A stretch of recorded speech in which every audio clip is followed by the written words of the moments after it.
ஐயனார் துணை serial today episode பார்க்கலாம் வாங்க. பாண்டியனையும் வானதியும் காட்டுறாங்க. பாண்டி வானதி ரொம்பவே திட்டுறாங்க. இதுக்கு தான் நான் வரக்கூடாதுன்னு சொன்னேன். இப்போ பாரு லேட் ஆகிடுச்சு. இப்போ உங்கள் வீட்டை பற்றி உனக்கு அக்கறையே இல்லை அப்படின்னு சொல்கிறாங்க. எங்கள் வீட்டில் என்னை மிஞ்சி போனால் அடிப்பாங்க. அடித்தாங்கன்னா நான் உன் கூட வந்துடுறேன் பாண்டி. இதுக்கு தான் நீ ஆசைப்பட்டு வந்தியா அப்படின்னு கேட்குறாங்க. அதுக்கு வானதி சொல்கிறாங்க, எப்படியும் உன் வீட்டுக்கு தானே பாண்டி வரப்போகிறான். அதுக்கு இப்போவே வந்துடுறேன். பேசாமல் உங்கள் வீட்டுக்கே என்ன கூட்டிகிட்டு போயிடும் அப்படின்னு சொல்கிறாங்க. பாண்டிக்கு ரொம்பவே கோவம் வருது. அப்படியே இங்கே நிலாவை காட்டுறாங்க. நிலாவையும் ராகவையும். ராகவ் வந்து ஏன் நான் வாங்கி கொடுத்த வாட்சை கட்டலன்னு கேட்குறாங்க. இல்லை இந்த வாட்ச் எனக்கு ரொம்பவே ஸ்பெஷல் அப்படின்னு சொன்னதும் ராகவுக்கு மூஞ்சே மாறிடுது. அப்படியே போயிடுறாங்க. இப்போ வானதியோட வீட்டில் வானதி எல்லோரும் தேடிட்டு இருக்காங்க. அப்பா அம்மா சண்டை போட்டுட்ருக்காங்க. எங்கே போகிறான்னு பார்க்க மாட்டியா? ஆமாம் எனக்கு மட்டும் தான் பொண்ணு, உனக்கு பொண்ணு இல்லைன்னு கேட்குறாங்க வானதி அம்மா.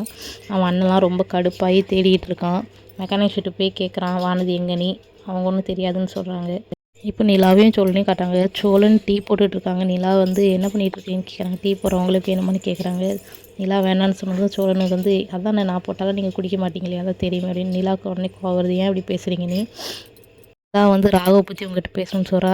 அவருக்கு என்னங்க உங்களுக்கு பிடிச்ச ஸ்டாஃபு, உங்களுக்கு நல்லா பார்த்துக்கிறாரு, அவர் பெரிய ஆர்கிடெக்ட், நீங்களும் பெரிய ஆர்கிடெக்ட், உங்களுக்கு என்ன அப்படின்னு சொல்கிறாங்க. நிலாவுக்கு உடனே கோவம் வருது. எதுக்கு இப்படிலாம் பேசுகிறீங்க நீங்கள்? நிலா உடனே கோவத்தில், ஆமாம் அவர் எனக்கு பிடிச்சவர் தான், ரொம்ப நல்லவர் தான், எனக்கு அவர்கிட்ட பேச நிறையாவே இருக்குது, நான் அவர்கிட்ட பேசுகிறேன், நீங்கள் காஃபி குடிங்கன்னு சொல்லிட்டு கோவமாக போய் ரூமை சாத்திக்கிறாங்க.